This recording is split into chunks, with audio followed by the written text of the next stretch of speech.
Hello students.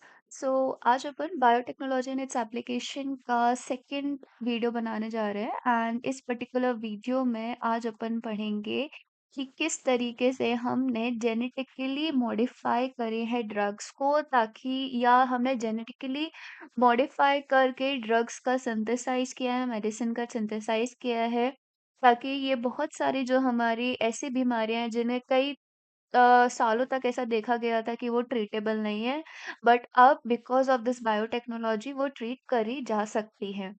ठीक है। So start करते हैं बिना किसी देरी के। अगेन ये पूरा नीट का एनसीईआरटी का लाइन टू लाइन वाला रिवीजन सीरीज चल रहा है। सो इन केस अगर आपने अभी भी सब्सक्राइब नहीं किया है, सो प्लीज सब्सक्राइब कर लो इस चैनल को, बिकॉज इस वाले चैनल पर तुमको नीट के लिए एनसीईआरटी की एक एक लाइन, एक एक वर्ड बहुत अच्छी तरीके से मैं समझा रही हूँ, बहुत अच्छी तरीके से एक-एक लाइन को एक-एक वर्ड को डिटेल में समझा रही हूँ, ताकि तुम लोगों के कॉन्सेप्ट्स भी क्लियर हो जाए, प्लस तुम लोगों का रिविज़न भी हो जाए। सो स्टार्ट करते हैं बिना किसी देरी के। बहुत ज़्यादा मैंने बोल दिया है, ऑल्दो मैं इतना नहीं बोलती। ओके, सीधा पॉइंट पे आते हैं।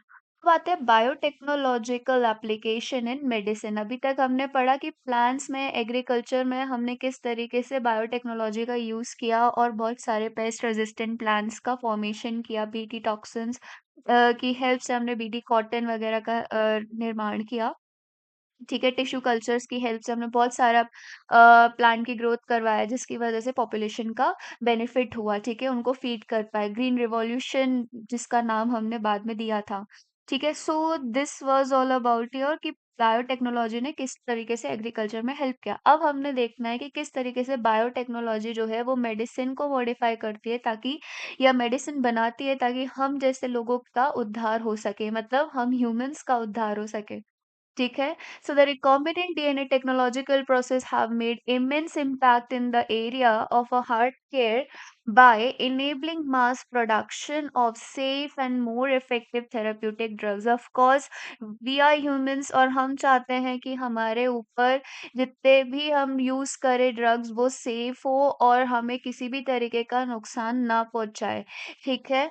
और ज्यादा से ज्यादा अच्छी तरीके से इफेक्टिव हो। डन।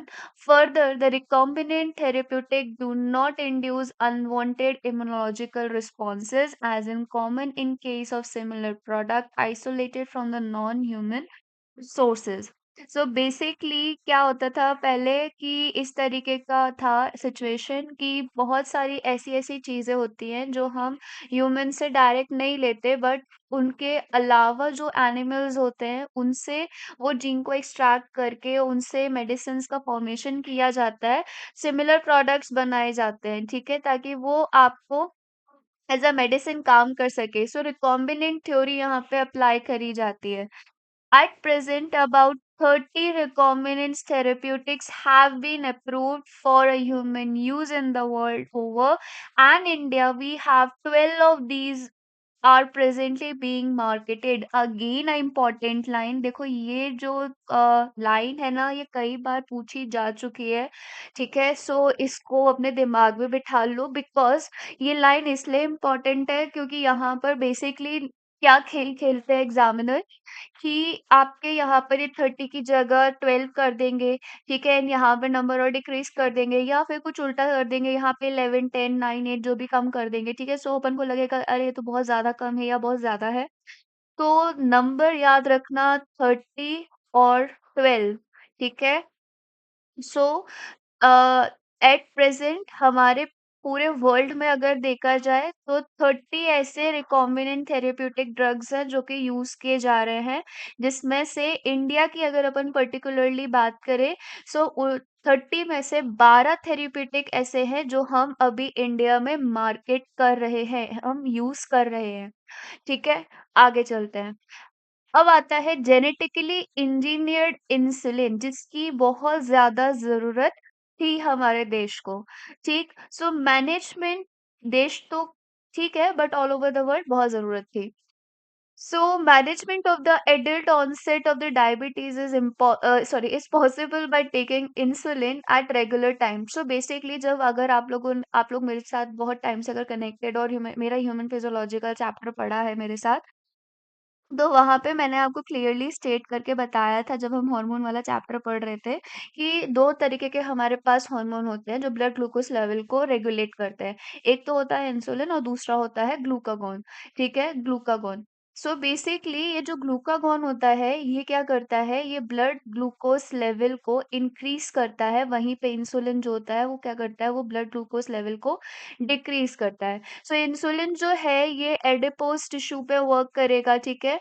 आपके एडिपोज टिश्यू पे वर्क करेगा, वहां पर ये एडिपोज टिश्यू को बोलेगा कि जितना भी ग्लूकोज है वो आप अपने अंदर ले लो, ठीक है? सो इस तरीके से नॉर्मल इंसुलिन काम करता है। इंसुलिन का मेन पर्पस क्या है कि ब्लड ग्लूकोज लेवल को कम करके रखने का। अब जब इंसुलिन काम नहीं कर पाता है किसी रीजन की वजह से, वो रीजन हो सकता है कि इंसुलिन कम सिक्रीट हो रहा हो ब्लड में, ठीक है, या बॉडी में, सॉरी, या फिर ऐसा हो कि जो सेल्स है उनके जो रिसेप्टर्स है वो खराब हो गए हैं, ठीक है, वो इंसुलिन को नहीं पहचान पा रहे हैं, एक चीज ये भी हो सकती है, ठीक है। सो उस वजह से ब्लड ग्लूकोज लेवल जो है वो हाई रहता है, क्योंकि ग्लूकागॉन तो एज इट इज सिक्रेट हो रहा है, तो ऑब्वियस सी बात है वो ब्लड ग्लूकोज लेवल जो है वो इंक्रीज रखेगा। और इंसुलिन कम सिक्रेट हो रहा है तो ब्लड ग्लूकोज लेवल बढ़ना ही बढ़ना है। सो इस वजह से डायबिटीज हो जाती है, ठीक है। तो ये बात होगी कि डायबिटीज कैसे होती है। सो अब इसका मैनेजमेंट कैसे करना है, तो नॉर्मली क्या होता है, इंसुलिन जब इस कंडीशन में क्या होता है डायबिटीज में, कि आपके ये जो डायबिटीज़ होती है बेसिकली डायबिटीज़ मेलाइटस होती है, जिसमें इंसुलिन की कमी की वजह से जो डायबिटीज़ होती है that is called diabetes mellitus. 2 तरीके की डायबिटीज़ होती है, एक डायबिटीज़ इंसिपिडस और एक होती है डायबिटीज़ मेलाइटस। ओके, तो मैंने मेलाइटस के बारे में तो आपको बता दिया है, बट व्हाट अबाउट इंसिपिडस? ठीक है, सो इंसिपिडस के बारे में आप मुझे कमेंट करके बताओगे नीचे कि ये डायबिटीज इंसिपिडस किस वजह से कॉज होती है, ठीक है, और फॉर श्योर बताना, ठीक, क्योंकि वो भी एक इम्पोर्टेंट पॉइंट है। अगेन दोबारा आते हैं अपने लाइन पे। Management of adult onset of the diabetes is possible by taking insulin. अब हम इंसुलिन हमारी बॉडी सिक्रीट नहीं कर रही है तो ऑफ कोर्स ही बात है हमें इंसुलिन बाहर से लेनी पड़ेगी, और एक रेगुलर टाइम पे ही लेनी पड़ती है। तुम लोगों ने देखा होगा जिनको एक डायबिटिक मीटर जो होता है ना, यहाँ यूजुअली अब बहुत देखने को मिलता है, आपके हैंड पर ऊपर की साइड लगा हुआ होता है ना? सो वो रेगुलेट करता है कि कब blood glucose level decrease sorry increase हो रहा है या डिक्रीज हो रहा है, ठीक है। So what would a diabetic patient do if enough human insulin was not available? If you discuss this, you would soon realize that one would have to isolate and use insulin from other animals. ठीक है, सो ऐसा हो सकता है कि human insulin अगर नहीं secrete कर पा रहे हैं, ठीक है, तो ऐसा फिर हम क्या करें कि मतलब हम हमें तो इंसुलिन की जरूरत है, जो डायबिटिक पेशेंट है उसे तो जरूरत है, तो हम क्या करेंगे उस केस में, हम दूसरे एनिमल से इंसुलिन का प्रोडक्शन करवाएंगे, ठीक है, उनसे इंसुलिन लेंगे। Done. So would the insulin isolated from other animal be just as effective as the secreted by the human body itself? And would it not elect an immune response in the human body? ठीक. Now imagine if bacterium were available that could make a human insulin, suddenly the whole process becomes so simple. अगर कोई bacteria हमारे लिए insulin available कर दे तो कितना simple हो जाएगी ये प्रोसेस, ठीक है? हमें पूरा एक्सट्रैक्ट नहीं करना पड़ेगा जीन किसी और एनिमल से, फिर उसे सिंथेसाइज़ नहीं करवाना पड़ेगा, एक लंबी कम्बरसम प्रोसेस हो जाएगी। लेकिन वहीं पे अगर अपन बैक्टीरिया को देखें तो वो बैक्टीरिया बहुत जल्दी रेप्लिकेट भी करते हैं, आसानी से हम ग्रोथ करवा सकते हैं, कल्चर करवा सकते हैं उनको, है ना? तो सब जो प्रोसेस है वो बहुत ज़्यादा सिंपल हो जाएगी। You can easily grow a large quantity of the bacteria for making as much as insulin we need. ठीक, insulin used for the diabetes was earlier extracted from the pancreas of the slaughtered cattle and pig. ये याद रखना, ठीक है। तो जैसे कि यहाँ लाइन में लिखा था कि हम दूसरे एनिमल से ये जो पर्टिकुलर चीज है इंसुलिन को आइसोलेट कर सकते हैं। तो पहले के जमाने में जब इतनी डेवलप नहीं हुई थी बायोटेक्नोलॉजी, तब ऐसा था कि इंसुलिन जो है डायबिटीज के लिए जो यूज किया जाता है वो हम एक्सट्रैक्ट करते थे पिग या फिर स्लॉटर्ड कैटल के पैनक्रियास से, ठीक है। Insulin from an animal sources do cause some patients to develop allergy और other type of reaction to the foreign protein. Of course ये बात है, हमारी बॉडी के अंदर अगर कोई भी फॉरेन सब्सटेंस आता है तो हमारी बॉडी रिएक्ट करती है। ठीक है। सो और ये तो भाई पैनक्रियाज जो ये जो आपका इंसुलिन आ रहा था वो तो स्लॉटेड कैटल और पिग के पैनक्रियाज से आ रहा था। तो यहाँ पर तो एनिमल ही चेंज हो गया, मतलब आप सोच रहे हो स्पीशीज ही चेंज हो गई। ठीक है। सो यहाँ पर कई सारे रिएक्शंस, एलर्जिक रिएक्शंस देखने को मिलती थी। इंसुलिन का अगर अपन नॉर्मल स्ट्रक्चर देखें तो उसमें दो शॉर्ट पॉलीपेप्टाइड चेन्स होती हैं। एक होती है चेन ए और दूसरी होती है chain B, that are link together by the disulphide bridge. ठीक है। सो बेसिकली कुछ इस तरीके से ये चेन ए हो गई, this is your chain A. ठीक है। And this is your chain B, और इसको ज्वाइन करने वाली डाइसल्फाइड ब्रिज होती है। ठीक। Now in mammals, including human, insulin is synthesized as प्रोहॉर्मोन। प्रोहॉर्मोन क्या होता है? जैसे कि प्रो एंजाइम होते हैं, मतलब वो एंजाइम जो इनएक्टिवेट स्टेट में रहते हैं, ऐसे ही प्रो हार्मोन होते हैं जो जरूरत आने पर एक्टिवेट होंगे। सो बेसिकली इंसुलिन जो है वो कैसे सिंथेसाइज होता है? हमारा प्रो हार्मोन की तरह। ठीक है। So it's like a pro enzyme, that pro hormone also need to be processed before it is fully matured and functional hormone. ठीक है। सो बेसिकली कहने का मतलब वही है कि अभी वो इनएक्टिव स्टेट में पड़ा रहेगा, जब वो एक्टिवेट स्टेट में आएगा तो उसके लिए उसको मेच्योर होना पड़ेगा। ठीक है। which contain an extra stretch called the C peptide। तो यूजुअली क्या होता है, आपकी चेन ए जुड़ी होती है, फिर उसके बाद चेन बी सी जुड़ी होती है इस तरीके से, एंड देन चेन बी होती है। ठीक है। और जब ये मेच्योर होता है तब चेन ए अलग हो जाती है, चेन बी अलग हो जाती है, और ये डाइसल्फाइड ब्रिज से जुड़ जाता है, और सी वाला जो है वो एलिमिनेट कर दिया जाता है जब वो मेच्योर होगा। ठीक है। जब वो मेच्योर होगा। So this is your matured insulin. ठीक। Now, this C-peptide is not present in the mature insulin and is removed during the maturation into the insulin। Again ये क्वेश्चन पूछ लिया जाता है, ठीक है, कि कौन सी पेप्टाइड्स आपका, कौन सी चेन जो है वो हट जाती है मेच्योर इंसुलिन में। So it's your C peptide. The main challenge for the production of insulin, again this is an very important line, बहुत ज्यादा इंपॉर्टेंट लाइन है, कई बार पूछी गई है। ठीक है। So the main challenge of insulin using rDNA means recombinant DNA technology was getting insulin assembled in a mature form। भाई हम ये चेन ए और चेन बी हमारी बॉडी में तो अपने आप ही डाइसल्फाइड बॉन्ड से जुड़ जाती है, सी अलग हो जाता है, बट हमें ये प्रोसेस बाहर करनी है क्योंकि हमें मेच्योर इंसुलिन को बेचना है, हमें मेच्योर इंसुलिन को इंजेक्ट करना है बॉडी में, क्योंकि उसकी बॉडी में इंसुलिन ही नहीं है। तो हमें ये वाला इंसुलिन चाहिए, ना कि वो वाला जिसमें सी पेप्टाइड है। तो सबसे बड़ी दिक्कत ये आ रही थी कि हम इन दोनों चेनों का प्रोडक्शन अलग अलग कैसे कर पाएंगे।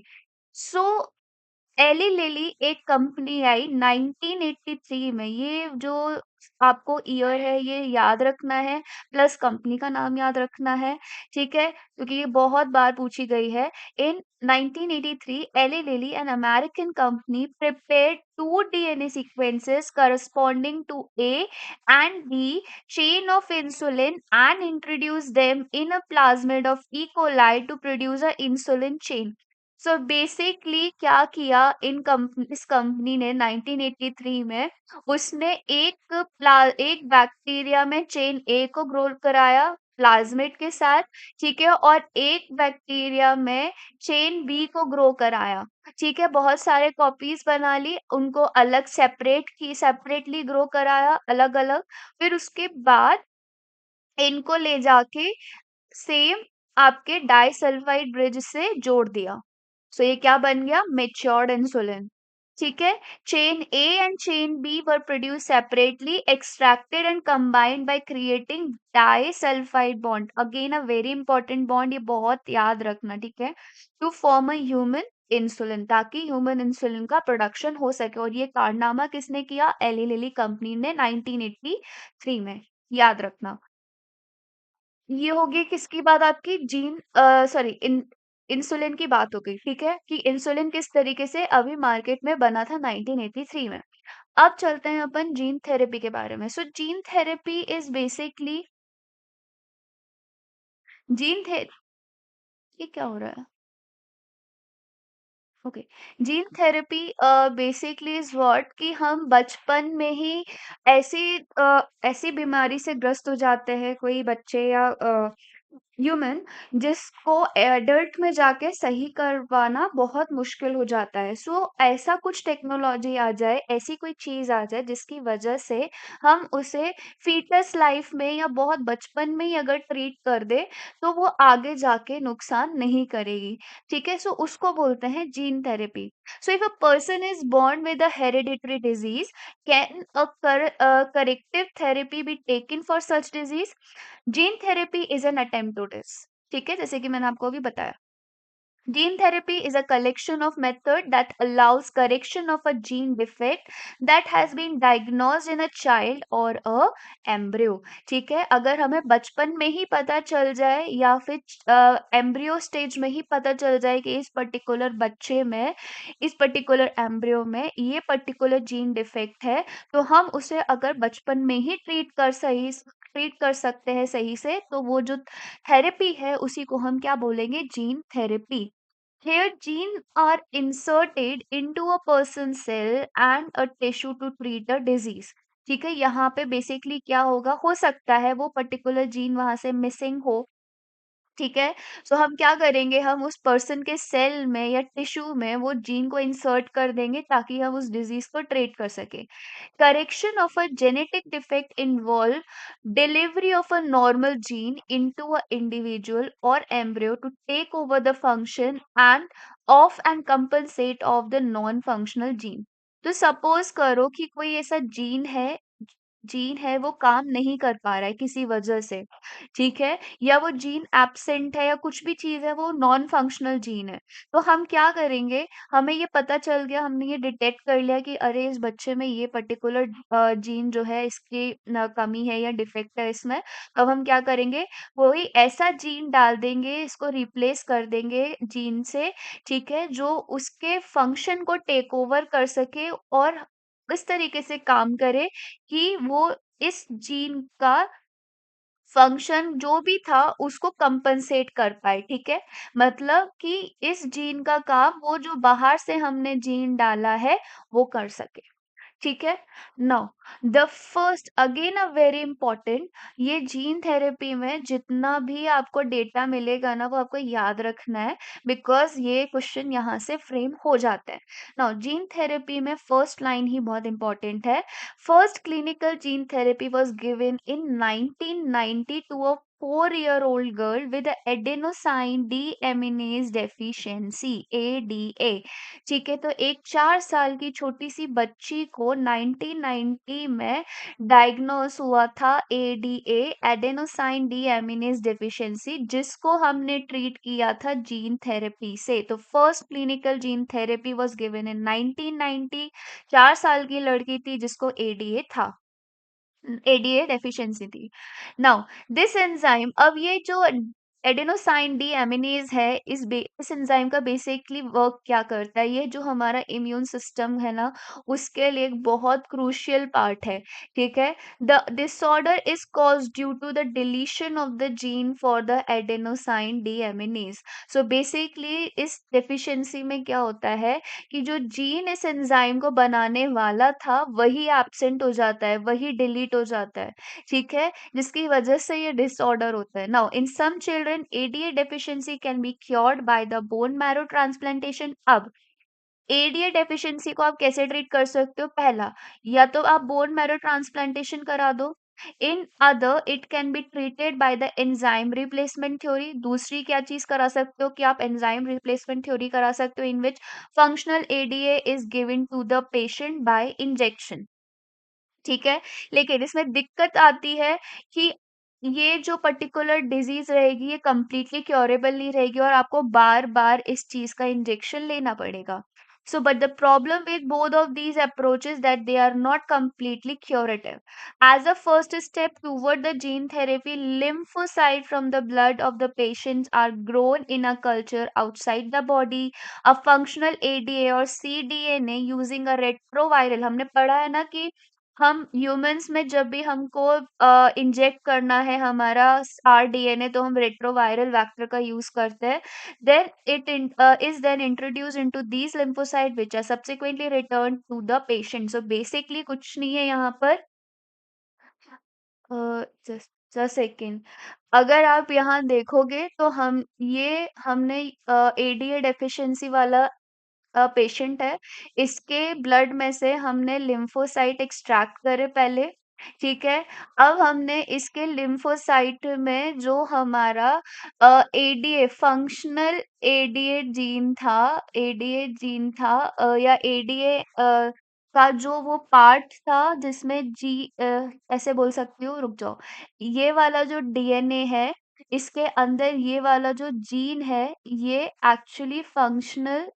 एक्चुअली क्या है, फंक्शनल एडीए सिंथेसाइज कर सकता था.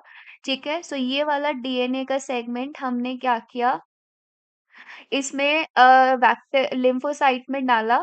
ठीक है. और इसको लिम्फोसाइट को हमने वापस से पेशेंट को रिटर्न कर दिया. ठीक है. सो अब इससे क्या हो गया, आपके जो और ये बहुत छोटे में ही किया हमने. ठीक है.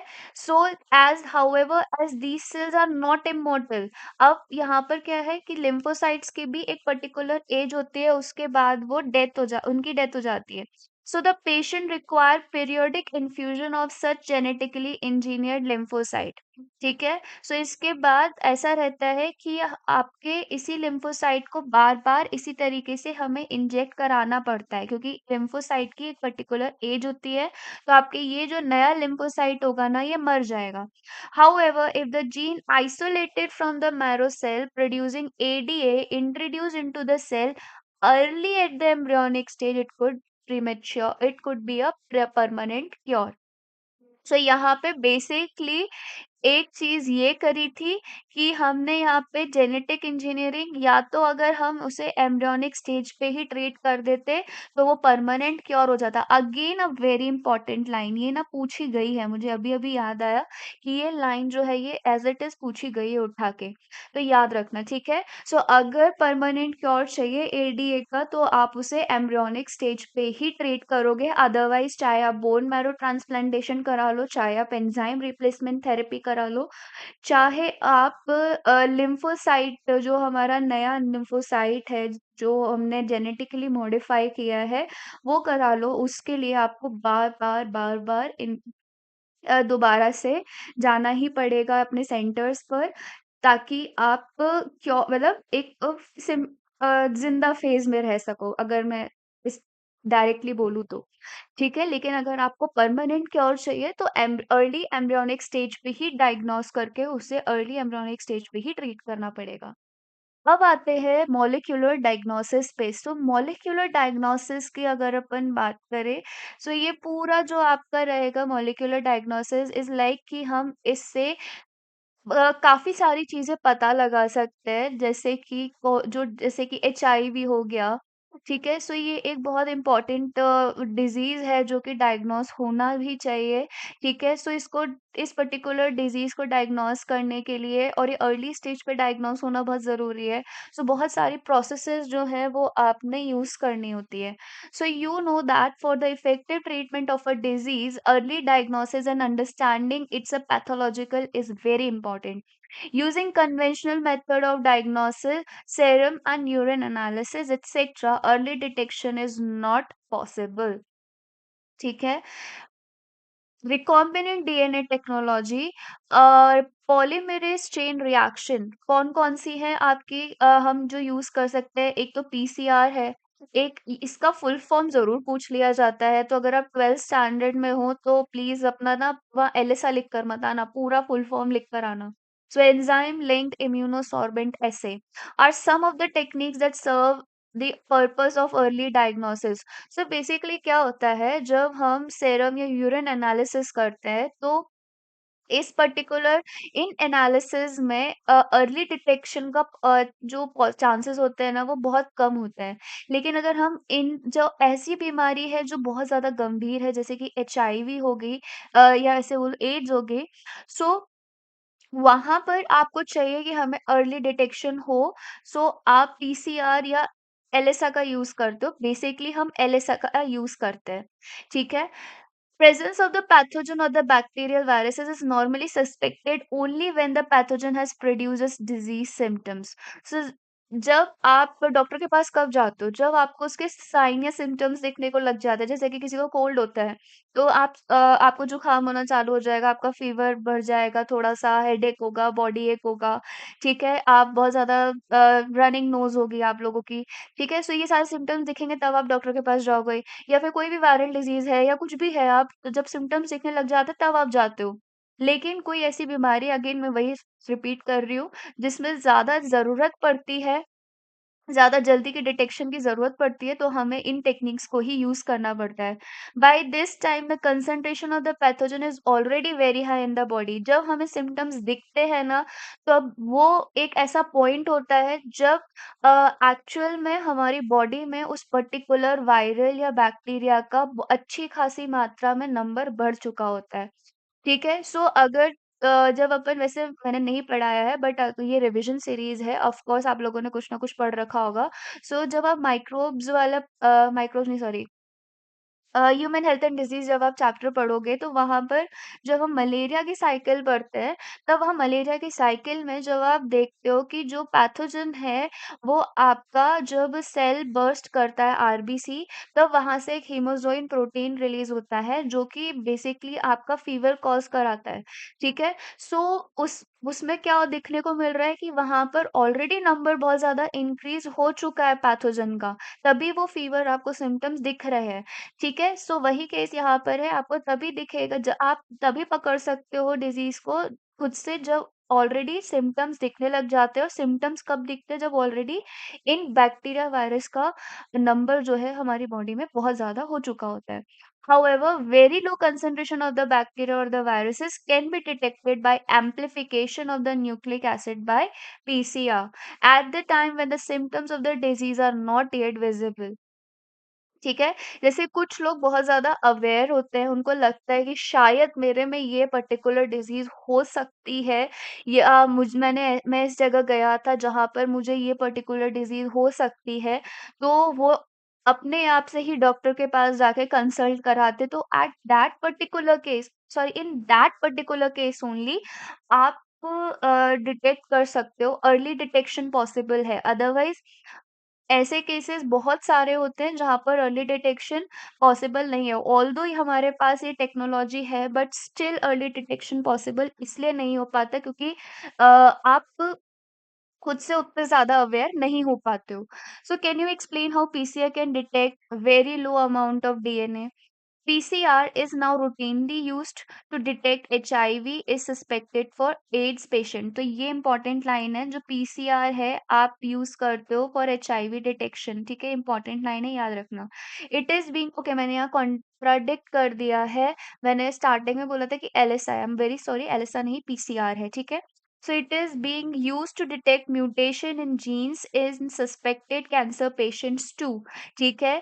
आपको अगर जैसे कि लग रहा है कुछ ऐसा, मतलब फ़ील हो रहा है हल्का-सा भी कि नहीं यार यहाँ पे कुछ ना कुछ दिक्कत है, बट एज़ अ डॉक्टर आपको लग रहा है कि नहीं यहाँ कुछ ऐसी दिक्कत है। तो जैसे कोई ऐसा होता है ना कि कभी हम किसी चीज़ को किसी और चीज़ के लिए जाते हैं दिखाने के लिए, बट कोई और सी चीज़ डायग्नोस हो जाती है साथ में, ठीक है? सो ऐसा एज़ अ डॉक्टर तुम लोगों को बहुत ज़्यादा अवेयर रहना पड़ता है रिपोर्ट्स देखते टाइम। तो जब ऐसे बहुत ये जो कैंसर वाली पेशेंट वाली बात है ना, तो ये वाली चीज़ तो तभी पॉसिबल होती है जब डॉक्टर बहुत ज़्यादा अवेयर है। तो अर्ली डिटेक्शन पॉसिबल हो जाता है उस केस में, ठीक है? कि उसको लग सकता है कि यहाँ पे थोड़ी कुछ दिक्कत दिख रही है या कुछ ऐसा चीज़ है जो उसे खटक रही है, तो वो पीसीआर करवा सकता है। It is a powerful technique to identify many other genetic disorders. ठीक है, और हमारा पीसीआर तो वैसे भी हम लोग है ना जेनेटिक इंजीनियरिंग में यूज कर रहे हैं ताकि एम्पलीफाई कर सके जीन को। ठीक, मॉलिक्यूलर डायग्नोसिस में आगे चले, so a single stranded DNA और RNA tagged with a radioactive molecule और the probe is allowed to hybridise its to its complementary DNA in a clone of a cell, followed by detecting using autoradiography. So basically अगर मैं इस particular line की बात करूँ तो होता क्या है कि एक हमारा सिंगल स्टैंडर्ड डीएनए कह लो या आरएनए कह लो, उसको हम रेडियो एक्टिव मॉलिक्यूल या फिर प्रोब के साथ उसको टैग कर देते हैं। ठीक है, ये हमारा टैग बन गया। ठीक है, अब इसको हम हाइब्रिडाइज कराएंगे कॉम्प्लीमेंट्री डीएनए के साथ in a clone of a cell followed by detecting autoradiography, ताकि हमें ऑटो रेडियोग्राफी की मदद से पता चल सके कि यहाँ पर क्या चीज डिफेक्टेड है। ठीक, the clone having the mutate gene with will hence not appear on the photographic film. So यहाँ पे क्या दे रखा है, वो क्लोन जिसमें म्यूटेटेड जीन होगा वो फोटोग्राफिक फिल्म में अपीयर नहीं होगा, because the probe will not have a complementary with muted gene. ठीक है, क्यों नहीं होगा, क्योंकि हमने जो डीएनए रेडियो एक्टिव मॉलिक्यूल के साथ प्रोब कर रखा था, ठीक है, उस वो अपीयर होगा। ठीक है, लेकिन जो म्यूटेटेड जीन होगा हमने उसे नहीं कर रखा था रेडियो एक्टिव मॉलिक्यूल के साथ, इसलिए वो रेडियोग्राफिक या फोटोग्राफिक फिल्म में अपीयर नहीं होगा। अब एलिसा क्या है? एलिसा की अगर अपन बात करें, सो बेसिकली ये बेस्ड होता है एंटीजन एंटीबॉडी इंटरैक्शन पे। ठीक है, एंटीजन एंटीबॉडी इंटरैक्शन पे। So infection by pathogen can be detected by the presence of antigen और by detecting the antibody synthesised against the pathogen. So basically uh, ह तुम लोगों को अगर एंटीजन एंटीबॉडी के बारे में अगर जैसे मैं बताऊँ एक सिंपल लैंग्वेज में, एंटीजन क्या होता है? हमारी बॉडी में एंटर करता है, ठीक है? और एंटीबॉडी हमारी बॉडी सिक्रीट करती है अगेंस्ट द एंटीजन। तो उन दोनों के बीच में जो वॉर होता है that is called antigen antibody interaction. So infection by the pathogen, किसी भी पैथोजन द्वारा अगर हमारी बॉडी में इन्फेक्शन हुआ है, तो हम उसको कैसे आइडेंटिफाई कर सकते हैं कि कोई भी इन्फेक्शन होगा उसके बाद एंटीजन सिक्रीट होना चालू हो जाएगा। एंटीजन्स कुछ भी हो सकते हैं, वो आपके प्रोटीन ग्लाइकोप्रोटीन कुछ भी हो सकते हैं।